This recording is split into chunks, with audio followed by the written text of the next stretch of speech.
কক্সবাজার রেস্টুরেন্টে গিয়ে খেয়েছিলাম এমন মজার একটা ছুরি মাছের শুটকি রেসিপি আপনাদের সাথে আজকে শেয়ার করব। কক্সবাজার থেকে নিয়ে এসেছিলাম ছুরি মাছের শুটকি, আর ছুরি মাছের শুটকিগুলো কিন্তু কেটে ধুয়ে নিয়েছি। কড়াইতে দিয়ে দিলাম সরিষার তেল। এই রান্নাটাতে কিন্তু তেলটা একটু বেশি দিতে হয়। তেল গরম হয়ে যাওয়ার পর আমি দিয়ে দিলাম কতগুলো রসুন কুচি। রসুন কুচি দেওয়ার পরে তেলের কিন্তু এই অবস্থা। তারপর দিয়ে দিলাম কিছু পেঁয়াজ কুচি আর কাঁচামরিচ কুচি। তরকারিতে একটু বেশি ঝালের জন্য আমি কিন্তু একটু বেশি করে কাঁচামরিচ দিয়ে দিয়েছি। আসলে শুটকি লাভাররা মনে হয় একটু বেশি ঝালখোর হয়ে থাকে। একটু ভালোভাবে নাড়াচাড়া করে দিয়ে দিব লবণ। তারপর কিন্তু খুব ভালোভাবে একটু ব্রাউন কালার করে নিতে হবে। পেঁয়াজ কাঁচামরিচ গুলো হয়ে আসার পর ধুয়ে রাখা শুটকি মাছগুলো দিয়ে দিব। আর এই শুটকি মাছগুলো কিন্তু তেলের মধ্যে পেঁয়াজ কাঁচামরিচের সাথে খুব ভালোভাবে ভেজে নিতে হবে। শুটকি মাছগুলো কিন্তু অলমোস্ট ভেজে নেওয়া হয়ে গেছে। তারপর দিয়ে দিব একটু আদা রসুনের পেস্ট। আদা রসুনের পেস্ট তেলের মধ্যে ভালোভাবে ভেজে নিব। তারপর দিয়ে দিব পানি। এখন দিয়ে দিব সব ধরনের গুঁড়া মশলা। প্রথমে আমি দিয়ে দিলাম একটু হলুদ, তারপর মরিচের গুঁড়া, তারপর দিয়ে দিব ধনিয়ার গুঁড়া। আর এই মশলাটাকেও খুব ভালোভাবে কষে নিব।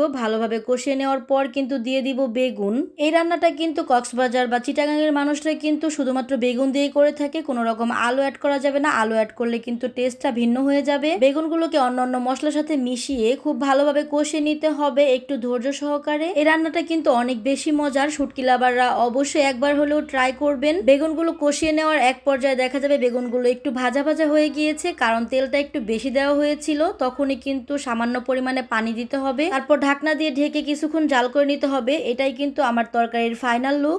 সরি গাইস, আমি কিন্তু ধনিয়া পাতা দিতে ভুলে গিয়েছিলাম। বাসায় কোনো ধনিয়া পাতা ছিল না। টপ থেকে ধনিয়া পাতা ছিঁড়ে এনে তারপর দিয়ে দিলাম। ধনিয়া পাতা কিন্তু মিস করা যাবে না। ধনিয়া পাতা দিলে তরকারির স্বাদটা কিন্তু অনেক বেশি বেড়ে যায়। তরকারির গ্রেভিনেসটা দেখে তো বুঝতেই পারতেছেন তরকারিটা কি পরিমাণ মজা হবে। আর কম্বিনেশনের কথা কি বলবো, বেগুনের সাথে কিন্তু শুটকি একেবারে পারফেক্ট। আপনারা যারা শুটকি লাভার আছেন অবশ্যই কিন্তু এই খাবারটা ট্রাই করবেন। রান্না করতে অনেক বেশি ইজি আর খেতেও অনেক বেশি মজা। সবাই ভালো থাকবেন, দেখা হয়ে যাবে নতুন কোনো ভিডিওতে। Thanks for watching my video.